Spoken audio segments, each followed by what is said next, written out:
Good evening, welcome to this week's edition of CopaLoadofRacing, where we'll be looking at the action at Newbury. Two races there. We'll also look at Ripon's big meeting of the year, and we'll look at one race at Doncaster as well.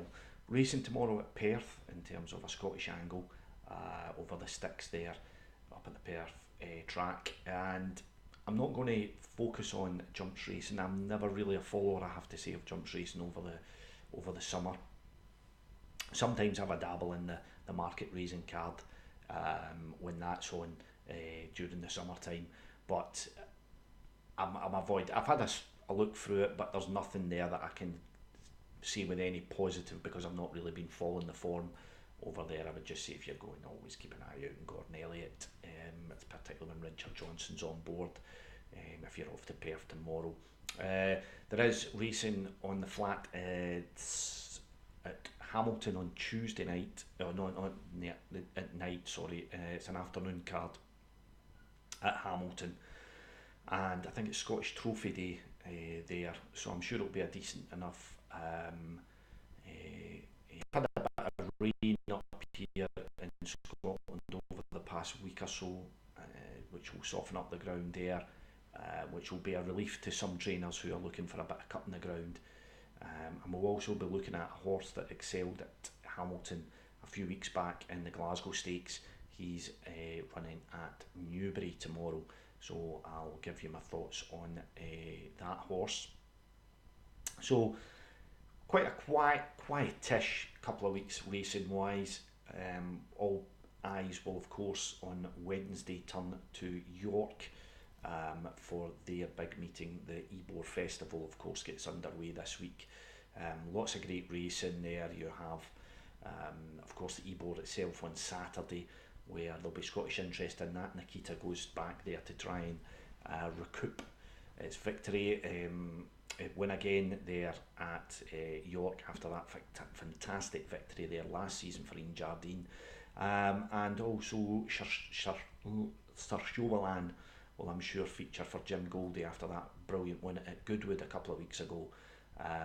Now, it'll be interesting to see. I think Jim's indicated that he's not too sure how well that horse performs at York, but he may be of a decent, have a decent chance, I would say. But we'll look at that next week, that's for sure. There's also, of course, the Nunthorpe, one of the great races, Yorkshire Oaks, is in there. Of course, the Juddmonte International, which looks set to be an absolute blinder this week. We'll have, I'll put up some thoughts on that on Twitter this week if I don't manage to do a couple of the racing preview for the Ebor Festival. And you also have the big 2-year-old races like the Jim Crack, for example. There will also be one of the races there that features very highly, as well as one of the St Leger trials. We'll also have horses running in tomorrow's Geoffrey Freer that may be looking at that race as well, which comes up at Donny next month, the last classic, of course, of the season. So plenty to get through, but get through this weekend, of course. As I say, Newbury have a decent card. Ripon have their Great St Wilfrid Day. We'll look at that race. Lots to mull over, and of course that big 6 furlong handicap. But let's start off at Newbury and look at that Geoffrey Freer race. One for the stayers there, just over 1 mile and 5 furlongs at Newbury. There's two horses, as I said. Raymond Tusk, I had mentioned that horse that won the Glasgow Stakes in impressive style for Richard Hannon.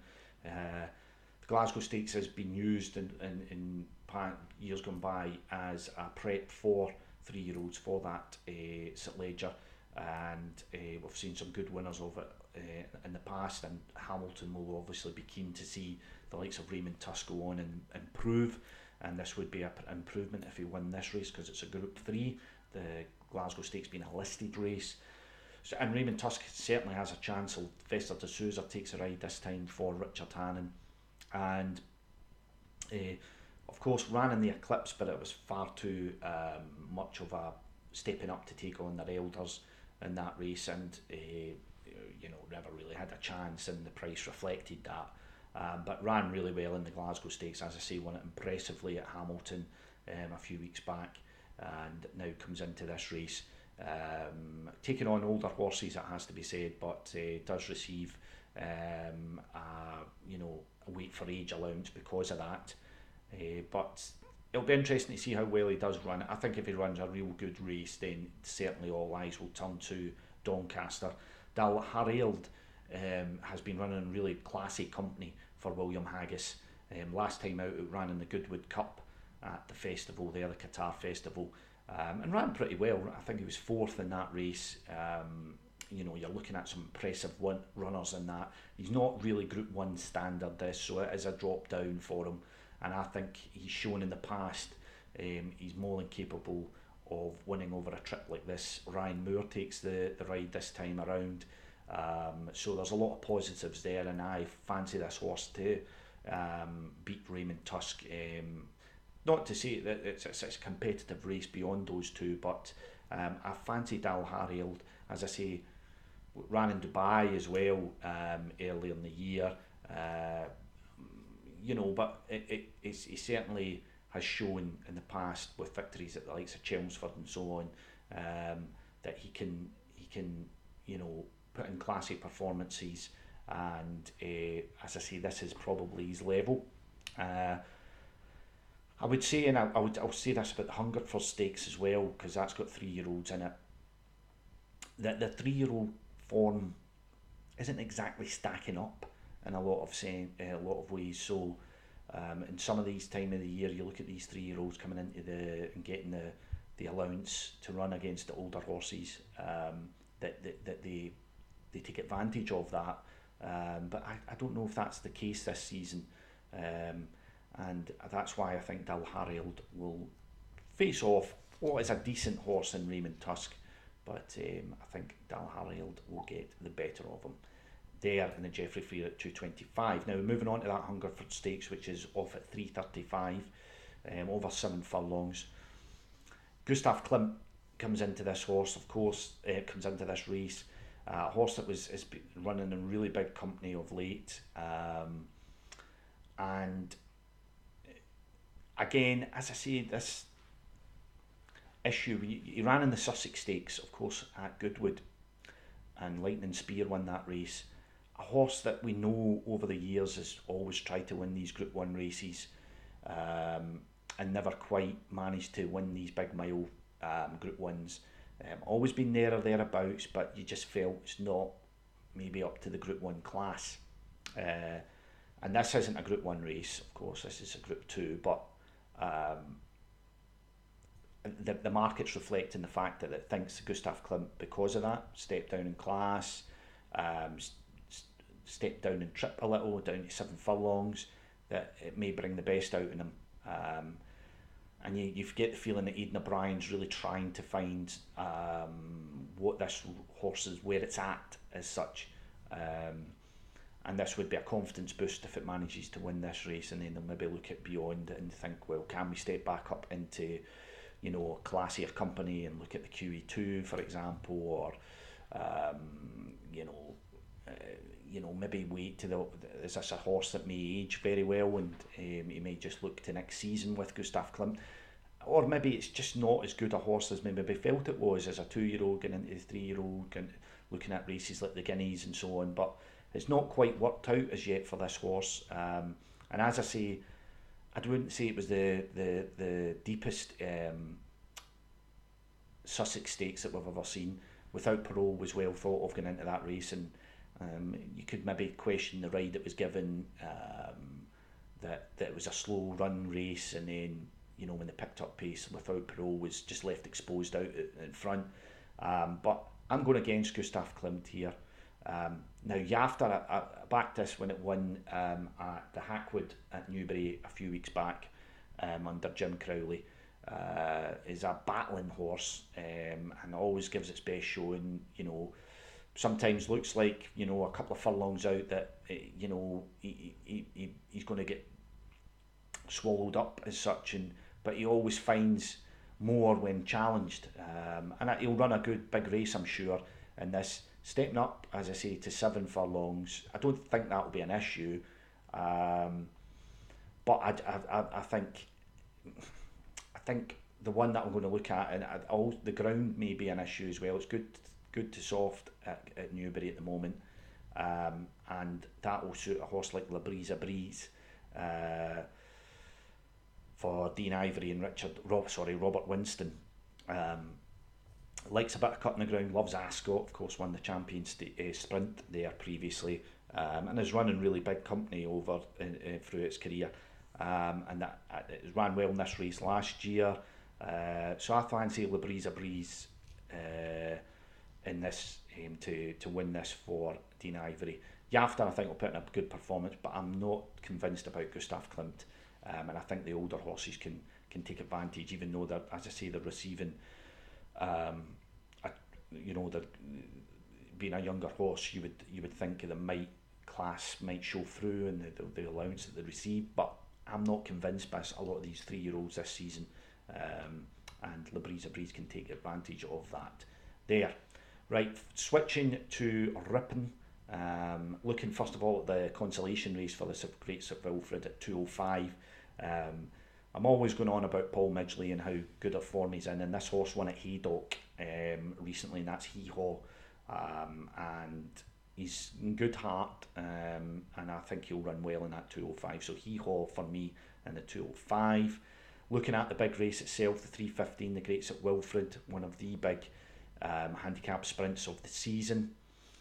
Richard Fahey, of course, goes for this race big style, and he's got quite a few darts to throw here, shall we say. Kimberella, who won at Chester a couple of weeks ago in a conditions race. Great ride, I have to say, by Hannigan that day. He's got an apprentice on this time, so he's got £7. Forgive me for not knowing the name of the jockey off the top of my head, but I don't think it's Sebastian Woods, is it? But anyway, I think Kimberella seems to suit. He always seems to run well at Chester, but I'm going against him here. I don't know if big field handicaps suit him. You've also got Gunmetal in there, who never really showed much in the Stewards Cup, was well held that day, but is one of these horses that on his day can certainly pick up one of these big prizes such as this, so he might be one to watch at an each way price. Another one right at the bottom of the handicap for Clive Cox is Dark Power. It's a Dark Angel horse, this, out of Dark Angel, who liked a bit of cutting the ground. I don't think they've seen as much rain at Ripon, although the other night I was watching one of their evening meetings and it was absolutely pelting down. But looking at the ground at the moment, it's still on the quicker side of good, shall we say. But if they get a bit of rain, and that might come to Dark Power's advantage, I would think. So he might be another each way nibble at. The other horse of Fahey's that ran really well in the Stewards Cup was Growl. I think he finished third, and he's a classy individual. I've spoken about him enough in this vlog. If you follow it, you know this horse pretty well. It's ran well in group company previously, maybe went off the boil over the past year or so, but showed in the Stewards Cup that he's at a good mark now that is workable, and ground won't be an issue for him, whatever it turns out to be. Particularly if there is a little bit of cut there, I think it'll be even better for him. And he seems to do well in these big handicaps, and you just hope that he's placed in the right position to take advantage of that, and he's a classy sort. So maybe Growl on the nose and the likes of Gunmetal and Dark Power, and each way dabble in those two. Finally, a look at the 4 o'clock at Doncaster, a wee 5 furlong sprint here. East Street Review is going in there for the Fentiman and Easterby team. They seem to be in good form, both of them matching up well. And East Street Review, I think it was at Redcar the last time out, and it ran pretty well. So seems to be in good heart and going into this race, and I think he can win that 5 furlong handicap at Donny or 4 o'clock, as I say. So that's the tips for you, looking at Del Harold and the Geoffrey Freer. Looking at the Hungerford, I think La Brisa Breeze can do well there. Hee Haw in the consolation race in the 205 at Ripon. 315, Gunmetal and Dark Power each way, particularly for Dark Power. If a bit of rain comes, I think it might favour him.